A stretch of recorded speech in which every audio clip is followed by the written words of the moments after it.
Dice así la palabra de Dios. Mas Jesús no se lo permitió, sino que le dijo: vete a tu casa, a los tuyos, y cuéntales cuán grandes cosas el Señor ha hecho contigo y cómo ha tenido misericordia de ti.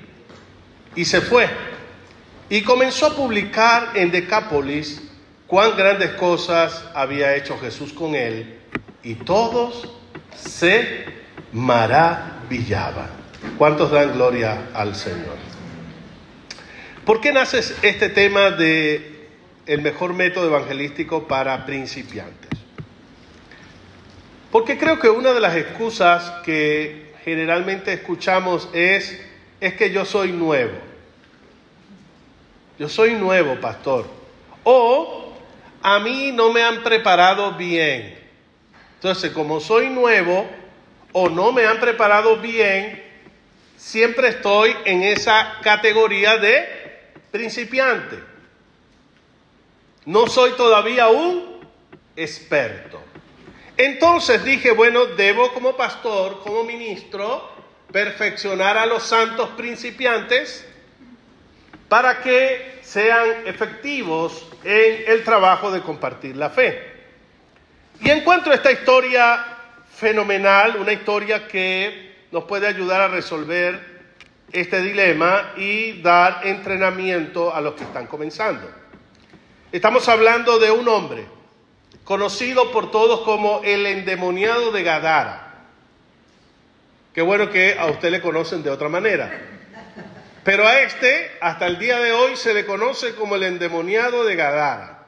Un hombre que dormía en los sepulcros, en el cementerio, un hombre poseído por demonios que amarraban con cadenas porque no podían dominarlo. Estoy resumiendo todo el capítulo 5 rápidamente. Este hombre es liberado por Jesús y la primera reacción de él es: yo me quiero ir contigo. Yo no quiero vivir más aquí. Y eso es entendible. Cuando Dios te salva y tú eres consciente de que te salva, ya tú no quieres vivir en el lugar donde tú estabas viviendo. No quieres ni siquiera andar con los amigos con que te la pasabas.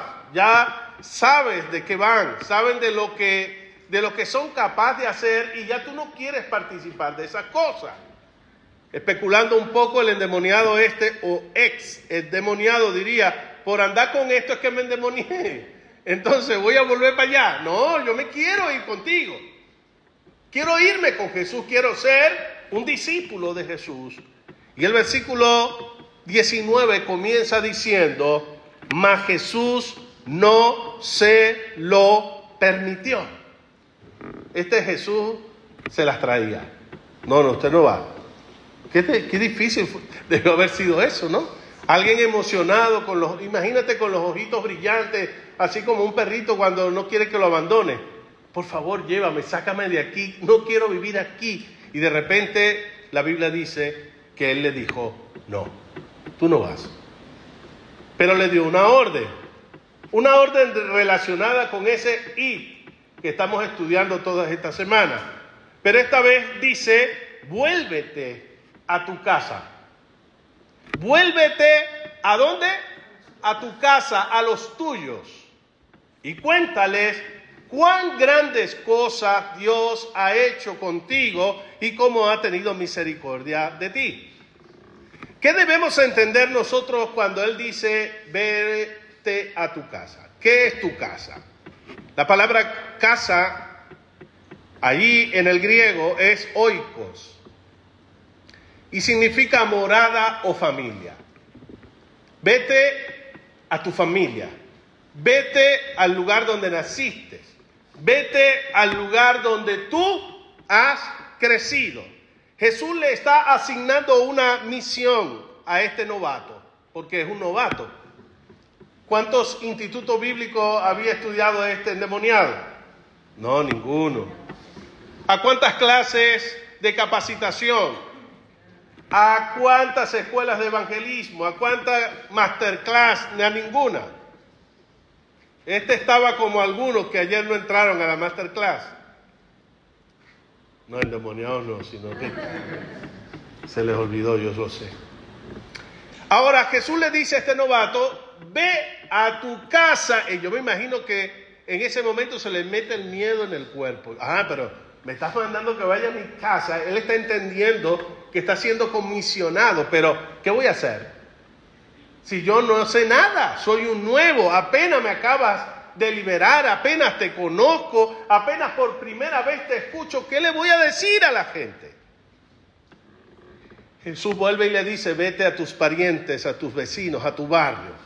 Ahora, escúchenme bien. Nuestro llamado como iglesia es un llamado grande, pero debe tener un comienzo. Y ese comienzo es tu casa. Es tu casa. Y entiéndase por tu casa, tu familia. Entiéndase por tu casa, el barrio donde tú vives.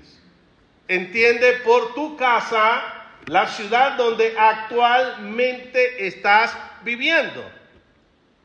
Aquí soñamos con llegar hasta lo último de la tierra y nadie nos va a quitar jamás ese sueño. Es algo que Dios sembró en el corazón.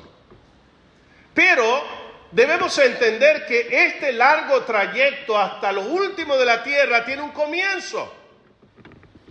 Y algunos de ustedes se están preguntando, ¿dónde comienzo? ¿A dónde voy? Y entonces el Señor te dice en esta noche, vuélvete a tu casa, vuélvete a tu gente, vuélvete a tus parientes, vuélvete a tus vecinos, vuélvete a la gente que conoces en tu barrio. ¿Cuántos dan gloria al nombre del Señor? Debemos evitar un grave error histórico de la iglesia evangélica. Y es abandonar por causa de la mala comprensión del Evangelio nuestra familia, amigos, vecinos. Es a ellos a quienes Dios nos envía nuestra primera misión evangelística.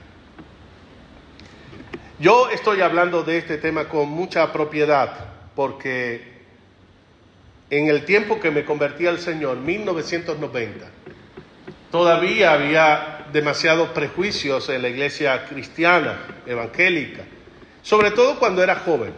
Yo me convertí con 16 años.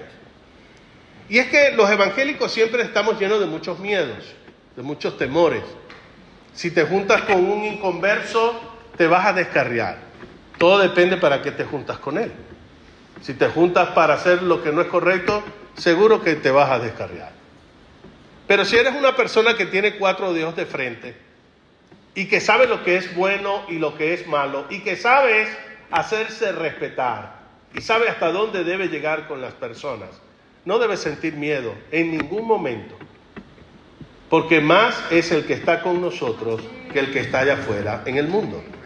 Pero el enemigo nos ha engañado.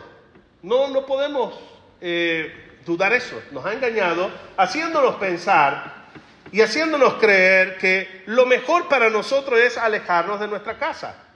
Lo mejor que podemos hacer es lo que quería hacer el gadareno: montarnos en esa empresa viajera, irnos con el Señor a algún lugar, a algún sitio y romper con todo nuestro pasado. Yo no quiero saber nada de mi pasado, incluyendo a la gente. Pero resulta que Dios hoy nos detiene y nos dice, estás completamente equivocado. Devuélvete a tu casa y cuéntales cuán grandes cosas Dios ha hecho contigo y cómo ha tenido misericordia de ti. Amén. El testimonio personal es el mejor método para los principiantes. El mejor. Jesús dice en el versículo 19, cuéntales. Entonces buscas en el diccionario qué significa contar. Anunciar, notificar, referir, relatar, proclamar. Jesús envió a este hombre a su casa a narrar como se narra un cuento, como se narra una historia. Jesús lo envía a su casa a narrar lo que Dios hizo con él, cómo lo liberó y cómo le dio una vida nueva. No le está diciendo, ve y explícale qué es la Trinidad. No lo envió y diga, explícale la diferencia entre un católico y un evangélico. Si se debe o no se debe adorar a la Virgen María. Si de verdad fue virgen hasta el final de sus días. No, Él no nos mandó a hacer esas cosas. Algo sencillito. Ve y narra. Ve y cuenta. Cuán grandes cosas Dios ha hecho contigo y cómo ha tenido misericordia de ti. ¿Sabes? Aunque he titulado que este es un método para principiantes, no significa que los avanzados no puedan utilizarlo. Creo que para mí es uno de los métodos más potentes que vas a encontrar en la Biblia. Tanto así que solo el libro de los Hechos, 28 capítulos,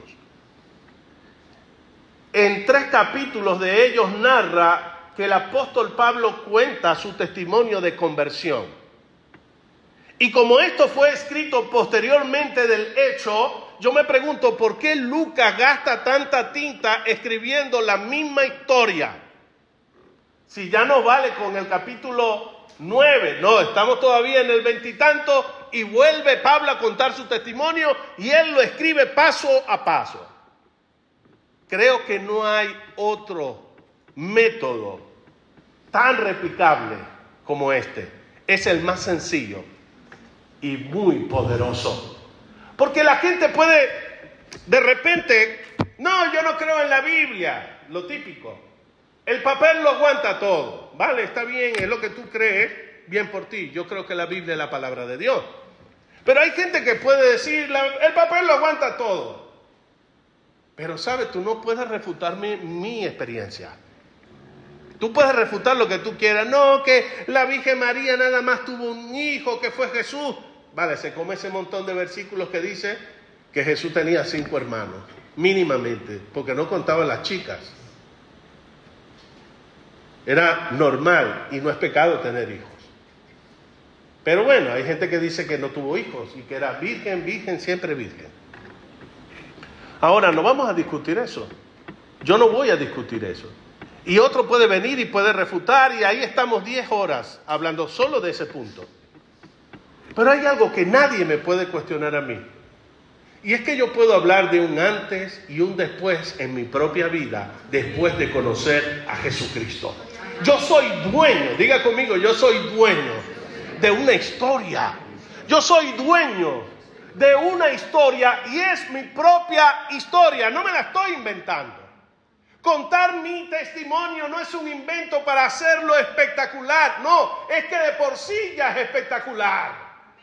Porque yo no puedo cambiar mi vida. La gente allá afuera en la calle vive en una constante lucha por cambiar sus malos hábitos, por escapar de ese yo que tanto les asusta y que no quieren ser. Pues aquí lo ofrecemos de gratis. Solo acepta a Jesucristo. Él cambia tu vida. Y habrá un antes y un después en ti también. Entonces diga conmigo, yo soy dueño de una historia. Entonces Jesús le dice a este Nobel principiante, vete a tu casa y cuéntales. ¿Qué le va a contar? Dos cosas.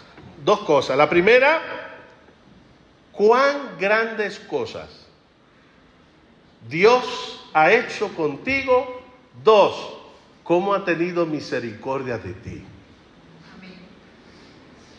¿Te das cuenta cómo nosotros voluntariamente nos enredamos en estupideces hablando con las personas? Y después decimos cosas como, la gente está rechazando a Cristo. La gente está rechazando el Evangelio. No, ni a Cristo ni al Evangelio. Te está rechazando a ti. Porque ni siquiera sabes de qué estás hablando. Te metiste por una calle y por una avenida que no tenías que meterte. Decía, no pase. Y tú pasaste. Queriendo explicar lo que ni el pastor sabe explicar. La Biblia dice, y me encanta ese versículo, déjenle los misterios a Dios. Pero algunos quieren es predicar misterios. Prediquemos lo que está revelado. Cuéntale cuán grandes cosas Dios está haciendo contigo y cómo ha tenido misericordia de tu vida. Si cada uno se propone hacer eso, si cada uno esta semana busca uno solo, aquí podemos estar 40 sentados. Y si cada uno toma uno, serían 40 más. Y cada semana que pase, 40 más. A fin de mes tendríamos un número muy grande de gente que ha escuchado la historia de fe de cada uno de nosotros. Cuenta cuán grandes cosas. Quiero hacer una pregunta. ¿Ha hecho Dios algo grande en ti? ¿Puedes decírmelo en 2 palabras? ¿Qué grande cosa ha hecho en ti? Alguien, levanta la mano y diga algo. ¿Cómo? Me salvó. Muy bien. Transformó mi carácter. Transformó su carácter y a mí me consta. ¿Quién más? ¿Amén? Me perdonó. Te perdonó. Muy bien. ¿Quién más? Me dio vida eterna. Le dio vida eterna. ¿Algo grande ha hecho Dios en ti? ¿Qué más? ¿Qué más hizo en ti? Sanó mi corazón. Sanó su corazón que estaba herido. Me liberó del dolor. Le liberó del dolor. ¿Qué más? ¿Qué más cosas grandes? Ahora, misericordia. Dice que misericordia es que Dios no te da lo que tú mereces. ¿Qué merecíamos nosotros? Merecíamos castigos por nuestra rebeldía y por nuestro pecado. Y Dios no nos dio lo que merecíamos. Entonces Dios le dice al gadareno, porque si el gadareno fuera de una iglesia de hoy, y en vez de Jesús fuera un pastor moderno atendiendo al gadareno, pues hace un bestseller. ¿Cómo entraron los demonios en ti? 5 libros nada más. Libro 1, 2, 3 para explicar cómo se metieron 3,000 demonios en un cuerpo. ¿Qué hacen los demonios en las noches dentro de ese cuerpo? ¿Dónde duermen? En el corazón, en el hígado, en la carne. Y hubieran inventado cantidad de cosas. Porque para estupideces estamos mandados a hacer. Para los que les gusta leer libros de liberación y esas cosas raras. Aquí están los libros de liberación. Lo que no está aquí no tiene por qué creerlo. Pero a la gente le encanta eso. La gente le encanta eso. Ahora, pregunto, una preguntita. ¿Tenía historias para contar este gadareno? De su pasado. Tenía historias así como... Mira, hubiera agarrado un tipo de estos de Hollywood y hace, Freddy Krueger queda barato ahí. Queda tipo Temu al lado de Chucky le tiene que pedir perdón al gadareno. De rodillas. ¿Te das cuenta de lo que estoy hablando? Porque lo que me quiere decir esto, que lo importante no es lo que el diablo hizo con tu vida en el pasado. Lo importante y que el mundo necesita escuchar es lo que Dios ha hecho contigo y cómo ha tenido misericordia de ti. Eso merece un aplauso.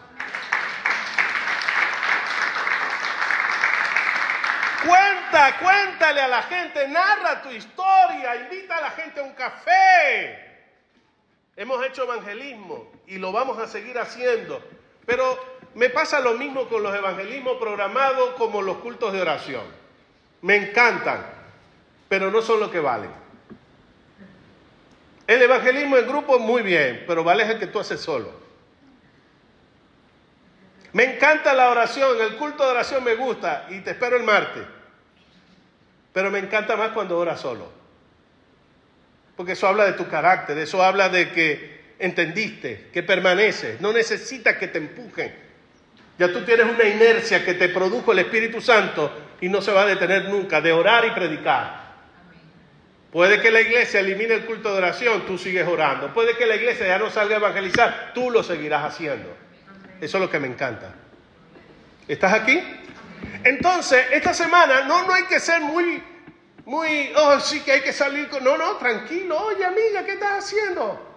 Vamos a tomar un café. Sí, te tengo una historia que te va a dejar con la boca abierta.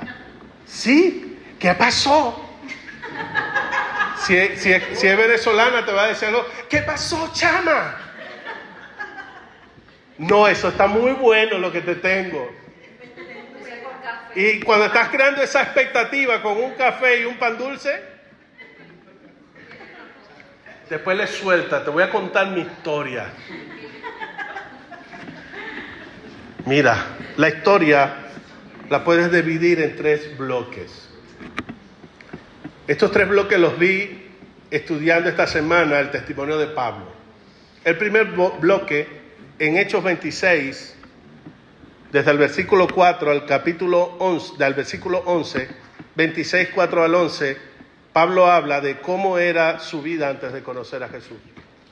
Pablo narra en estos versículos del 4 al 11 quién era él. Un perseguidor, un fariseo, un religioso, etcétera, etcétera. Desde el 26, del 12 al 18, él cuenta de qué manera él conoció a Jesús. Cómo Dios se le aparece en el camino de Damasco, cómo se cae del caballo, cómo termina ciego, cómo Ananías termina orando por él. Él habla de ese encuentro con Jesús. Y de Hechos 26, del 19 al 23, él habla de cómo era ahora su vida con Jesús viviendo en su corazón. Cada uno de ustedes debe preparar su historia esta semana. Esa historia la vamos a organizar para que no pierda el gusto, no pierda ese toquecito dramático. No tienes que inventarte nada, ojo, no tienes que inventarte nada. Solo contar tu historia, quién eras tú antes, sin contar muchos detalles. Yo recuerdo una vez, jamás los voy a olvidar. Yo con esto he pasado cosas. Estaba en una campaña en San Felipe, Yaracuy. No sé si hay un yaracuyano aquí. Es una zona de muchos hechiceros, brujos y estas cosas. Y estaban pasando a uno que había sido brujo de la montaña de Sorte y ahora era cristiano y todo lo demás. Y de repente él comienza a hablar con emoción de que él era un brujo de estos bien pesados. Y empezó, no voy a decir todo lo que dijo, pero créanme que agarré yo una rabia cuando empezó a hablar de sacrificios humanos y todas estas cosas. Me enardecí tanto que empecé a pensar, ¿será que llamo a la policía o no la llamo? Y yo era el predicador. Y estamos hablando de un hermano. Pero fue tan detallista, porque eso es un crimen. Fue tan detallista que lo que me provocó no fue que yo exaltara a Dios, sino la gana de llamar a la policía. Después un día también recuerdo un bautismo que hice en la playa. Estaba uno que era súper pila y era muy dinámico. En esa época yo también era muy creyente. Era muy crédulo. Y yo dije, este debe ser bueno para dar testimonio, y lo pasé. Bueno, hermano, el día que yo me convertí, yo estaba en un hotel y estaba con una mujer que no era mi esposa, y empezó a hablar. Y la playa se me llenó de gente. Y yo decía dentro de mí, a este lo ahogo porque hoy lo ahogo. Y sabe, yo llegué a mi casa y llegué con unos moretones en el cuello porque me había mordido. Ese tipo de cosas no. Eso no va en el testimonio. Yo creo que con que alguien diga que es un adúltero, ya que la gente se imagina el resto.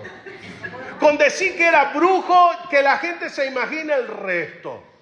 Porque es lo que quiero transmitirte. El gadareno no habló de demonios. El gadareno no habló de cómo vivía durmiendo. No. Él tenía algo mejor que darle al mundo. Y es cuán grandes cosas Dios había hecho con él.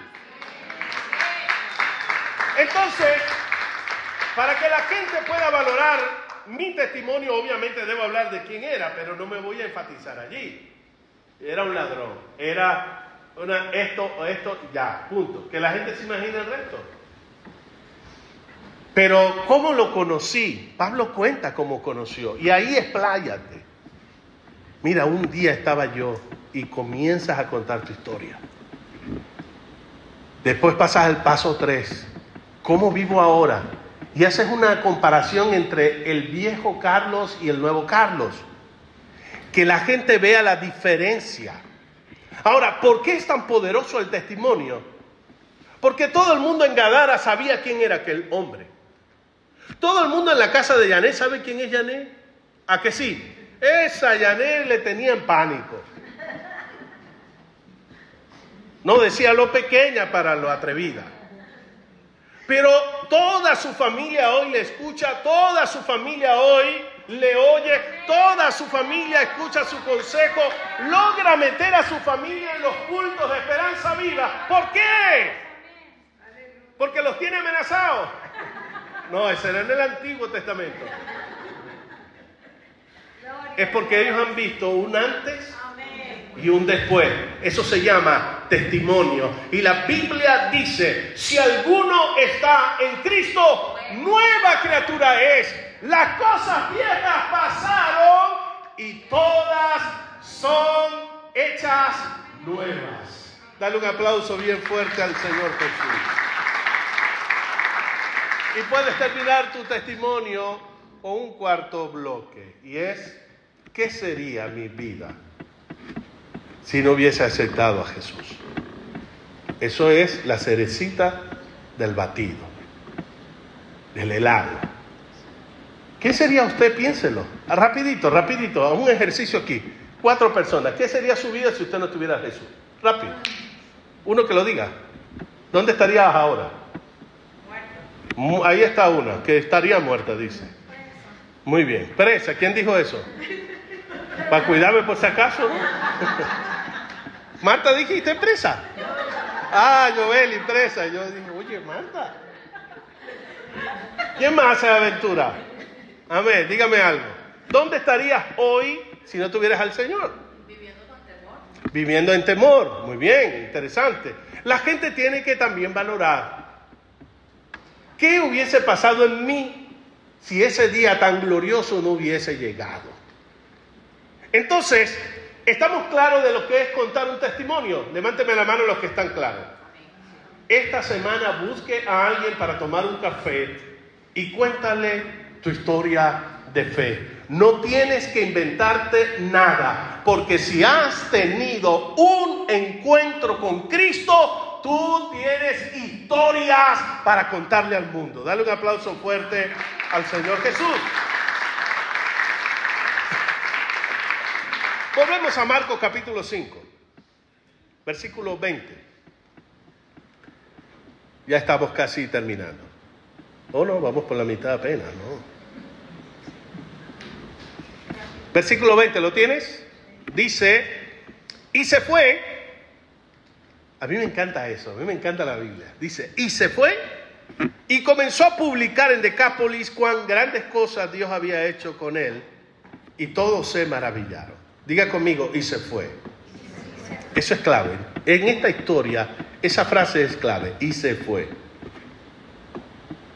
Yo recuerdo cuando era un niño y mi papá no me llevaba a salir con él el fin de semana. Yo empezaba a llorar, y era llorar y a llorar, llévame, y no, cuando él decía no, mi papá era un hombre muy radical en sus cosas. Cuando él decía no, no había nadie que le cambiara, y tú llorabas, y tu padre, no es no. Entonces no había manera de hacerle cambiar de parecer. Ahora, este hombre que vio en Jesús, que Jesús le dijo, vete a tu casa, y no rechistó. Jesús también era radical. Que no, para tu casa. Algo así. Porque no veo al gadareno diciendo, anda, por favor, llévame contigo, no me dejes. Ándale, manito. No. Y se fue, diga conmigo, y se fue. Y se fue. Ese y se fue, aquel recién convertido entendió su misión en la vida. Solo cuando entiendes tu misión, vas. El que no entiende la misión, ni que le pagues el pasaje, ni que le compres la comida, ni que le dejes el hospedaje, eso no hay manera de moverlo del Netflix. Porque él no ha entendido la misión. Pero el que entiende la misión, puede decir, como el de esta historia, y se fue. Él no reconvino la decisión de Jesús. Él asumió aquella orden como su misión de vida. Y se fue. Es ese impulso que solo puede, escúchame bien, que solo puede producir el agradecimiento. Lamentablemente debo decir esto, parece que algunos no saben de qué les salvó Dios. Es que algunos no lo saben. Creo que les hace falta un poco de ejercicio mental. Y saber proyectarse. ¿Saben lo que es proyectar? Si yo estoy aquí haciendo lo que estoy haciendo, yo puedo proyectarme en una línea del tiempo y decir, entre tanto tiempo yo estaré así. Haga lo mismo sacando a Jesús de su vida. Por eso le pregunto, ¿cómo sería usted hoy si no tuviera Cristo? Usted se va al pasado, como en el caso mío, cuando tenía 16 años. ¿Qué hacía con 16 años? ¿Qué pensaba con 16 años? Me proyecto en el futuro y cada vez que me proyecto levanto la mano y digo, gracias que me salvaste. Yo sí sé de qué Dios me salvó. Yo sé de qué Dios me salvó. Y cuando tú lo sabes, tienes un corazón agradecido. Y si Él me pide que vaya, si Él me pide que testifique, si Él me pide que cuente cuán grandes cosas ha hecho conmigo, no lo voy a dudar. Por una sencilla razón, estoy agradecido con Dios. Y se fue. Necesitamos recobrar ese sentido de premura, de urgencia que tiene la asignación del Señor. El Señor le dijo, vete a tu casa, y dice, y se fue. No dijo, bueno, pensándolo bien, he tenido como 10 años viviendo mal en ese sepulcro, yo creo que me voy a ir primero para Acapulco, unas vacaciones, cuando regrese, voy. No. Hay un sentido de urgencia que al parecer no terminamos de entender. El ir no es cuando tú quieras, no es cuando te apetezca, no es cuando te sientas preparado. Es que allá afuera hay un mundo que no tiene al Señor. A veces nos detenemos pensando en nuestros problemas, que no son pocos, que a veces nos estresan, nos deprimen y nos arrancan lágrimas. Pero le quiero decir algo. Si usted se siente mal, los que están allá afuera están 30 veces peor que usted. Porque usted por lo menos me tiene a mí. Y tiene el que está sentado al lado de usted. Y tiene un lugar donde venir y cantar y escuchar la palabra de Dios. Puede levantar el teléfono y pedir la oración. Puede levantar los ojos al cielo y decir, por favor, ayúdame, Señor. Aunque sea para quejarse con Dios. Pero el que está allá afuera no tiene absolutamente nada. ¿Sabe cómo lo describe la Biblia? Sin Dios y sin esperanza. Cuando la Biblia habla del hombre, la mujer sin Cristo, dice sin Dios y sin esperanza. Aquí tenemos problemas, pero tenemos a Dios y tenemos esperanza. Vamos a tener que cantar más Esperanza Viva, Giovanni, para que la gente lo vaya internalizando. Diga al que está a su lado, esto es rápido que hay que hacerlo. Esto es rápido que hay que hacerlo. Escúchame. Me puse a buscar en la Biblia todas las veces que Jesús encomendó a alguien a predicar para analizar la reacción. Me voy a Marcos 16, lo hemos estudiado anteriormente, 19 al 20, dice así.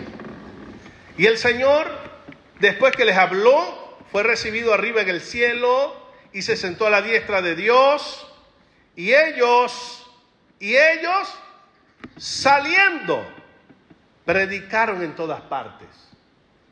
Es decir, Jesús por un lado se fue al cielo, esto no le dio tiempo ni de llorarlos. Yéndose el Señor, saliendo ellos a predicar. Hechos 9, 20, 21, el apóstol Pablo el día de su conversión, el día 1, versículo 20 dice, enseguida predicaba a Cristo en las sinagogas diciendo que este era el Hijo de Dios. A mí eso me impacta enseguida. Pero Señor, no había visto las clases de catecúmenos que dictaba Pedro y Juan. No las vio todavía. No había entrado a alimentos ligeros ni alimentos sólidos. No había ido al instituto bíblico. Y el mismo día que se convierte, enseguida termina predicando. En Hechos 16:10, cuando Pablo ve la visión, dice, cuando vio la visión, enseguida procuramos partir para Macedonia. Entonces, cada vez que yo leo la Biblia relacionada con la gran comisión, siempre encuentro este matiz, este colorcito: urgencia, urgencia, Aleluya. urgencia, Amén. urgencia. Programamos un evangelismo. Eso es una vez cada 3 meses. ¿Vamos a esperar 3 meses más para salir? Recuerden que para mí eso es una práctica. Porque el verdadero evangelismo debe ocurrir cada vez que Dios te dé la oportunidad de hablar con una persona. En el supermercado. Yo recuerdo, hice una muy buena amistad en Zaragoza cuando vivía allá, solo por cargar una pulserita. Eran esos días que cuando todavía me sentía venezolano. Tenía una pulserita tricolor. Todavía estaba nuevo aquí en España. Entonces yo andaba, ¿sabes? Como los venezolanos recién llegados, con tu gorra de Venezuela, con tu pulsera de tricolor y tal. Y el tipo, yo estoy pagando y me dice, ¿eres venezolano? Sí, chavo. Lo cierto es que terminé en su casa hablando con su esposa, hablando con él, contándome que había intentado suicidarse, que se tiró de la moto, que un desastre. Y estuve casi 1 año visitándole, haciéndole terapias, predicándole, orándole, estando con ellos. A eso es que yo me refiero cuando hablo de evangelismo. No a lo programado. Lo programado está bien.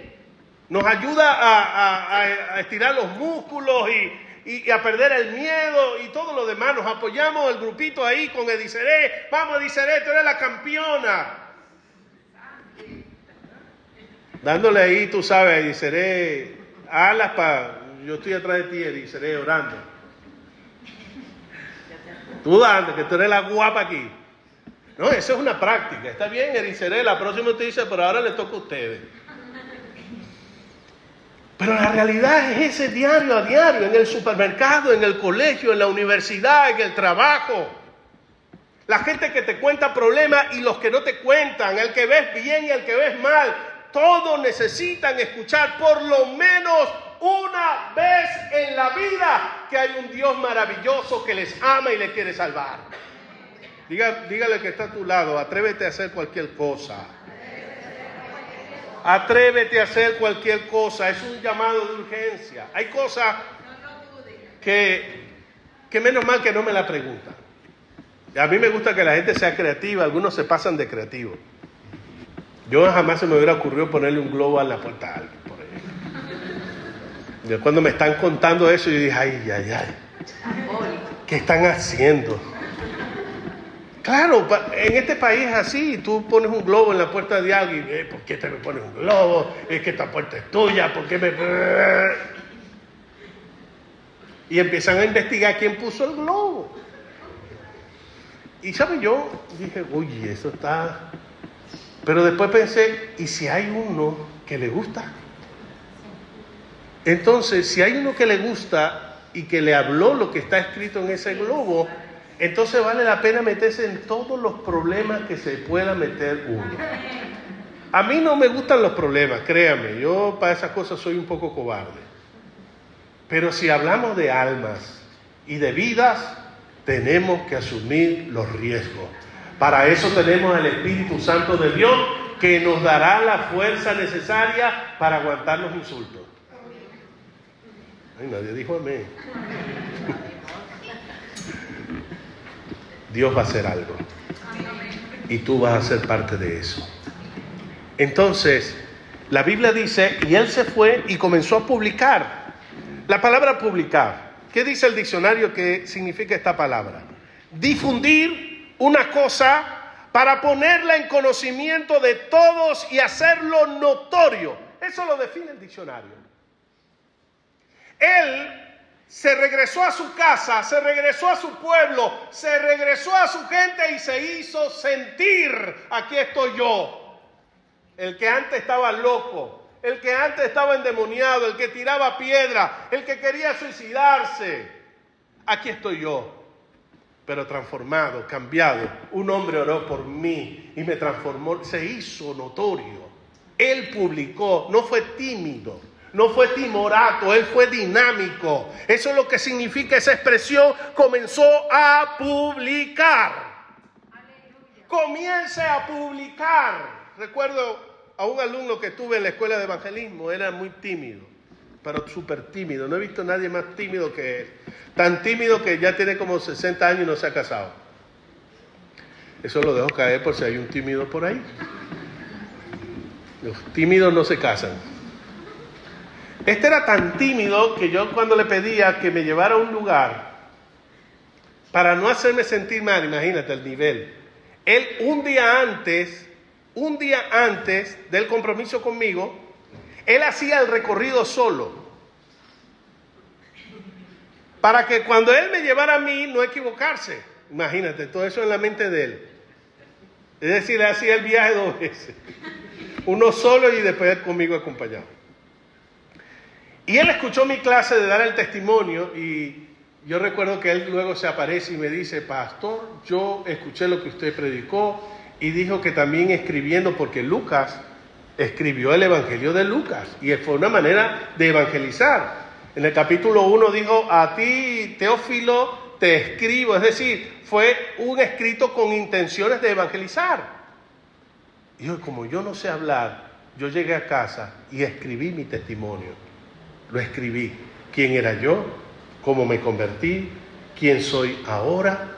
Y me fui rápidamente a la librería y mandé a imprimir 1000 copias de mi testimonio. Y me fui casa por casa, edificio por edificio, las doblé y los metí en un sobre de carta y a todos los buzones comencé a meterle mi testimonio. ¿Sabe? Eso a mí, eso no se lo enseñé yo, no se lo dije yo, pero fue lo que él interpretó. Me da igual cómo lo hagas, me da igual. Por eso no me gusta nunca decirle a la gente el método: hágalo así. No. Hazlo como tú quieras, como te sientas cómodo, pero que entiendas que hay un mundo que necesita escuchar tu historia de fe. Hay un mundo que necesita escuchar cuán grandes cosas el Señor ha hecho contigo y cómo ha tenido misericordia de ti. Termino. Dice en la última parte, dice: y todos en Decápolis se maravillaron. Decápolis era una ciudad al este del Jordán, adjudicada a la media tribu de Manasés, una tribu de Israel. Pero en el año 65 antes de Cristo, recuérdate que el Imperio Romano toma la tierra de Judea, la tierra de Palestina, y construyó 10 ciudades, por eso se llama Decápolis, 10 ciudades, y estaban llenas de griegos. Los griegos ocuparon esas ciudades. Y la Biblia dice que este hombre, que vivía en los sepulcros, que no tenía estudio, que no tenía teología, que no tenía ni siquiera un compañero para que vaya con él, él fue solo, publicando, valientemente, entusiasmado, con Dios por dentro, contando su historia. Y dice que las 10 ciudades, el sur de Madrid, algo así, se quedaron maravillados. ¡Wow! Maravillados. ¿Por qué es tan poderoso el testimonio? Hace meses yo les expliqué 3 razones por las que un testimonio es poderoso.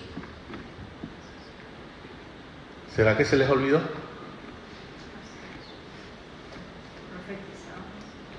Uno, es poderoso porque revela la naturaleza de Dios. Los actos de una persona revelan su carácter. Y si Dios hizo eso por ese endemoniado loco, eso habla del carácter de Dios.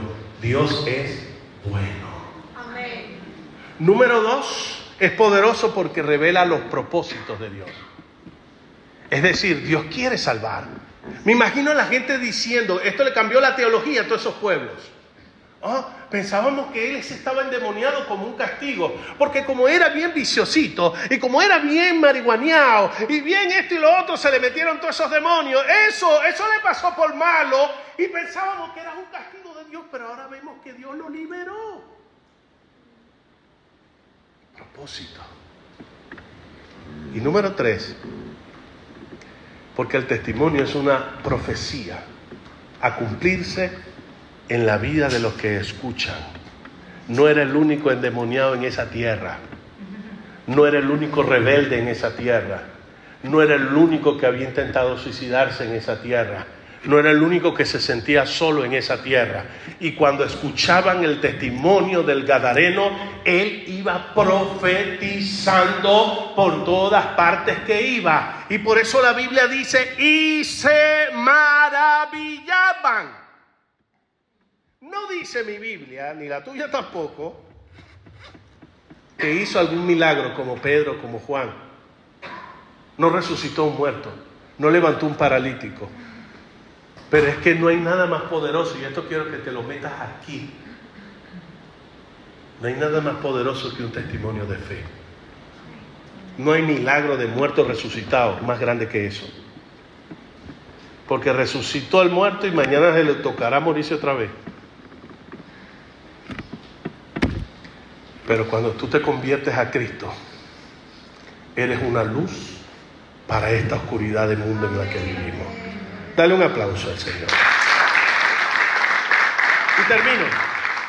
Apocalipsis 12:11. Leía hoy este versículo.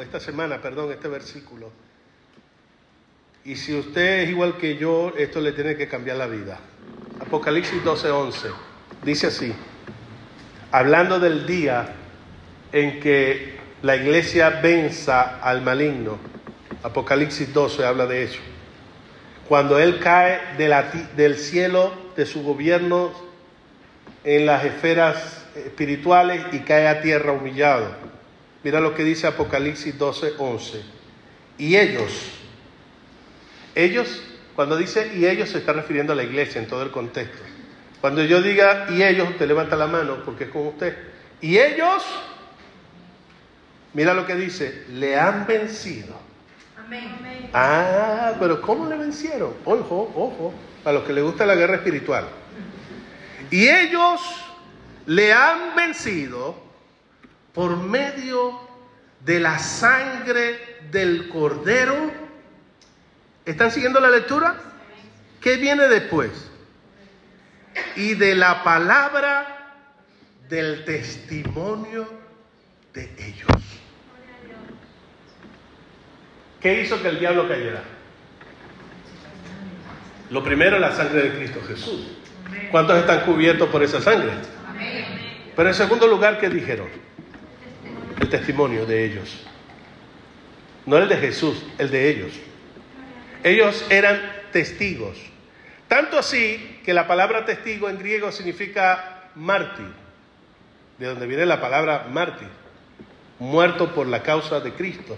Y mira cómo termina el versículo, dice, y menospreciaron su vida hasta la muerte. Es decir, los cristianos que está describiendo Apocalipsis 12 desprecian su propia vida. No es que no quieran vivir, es que por causa de Cristo estoy dispuesto a que me maten.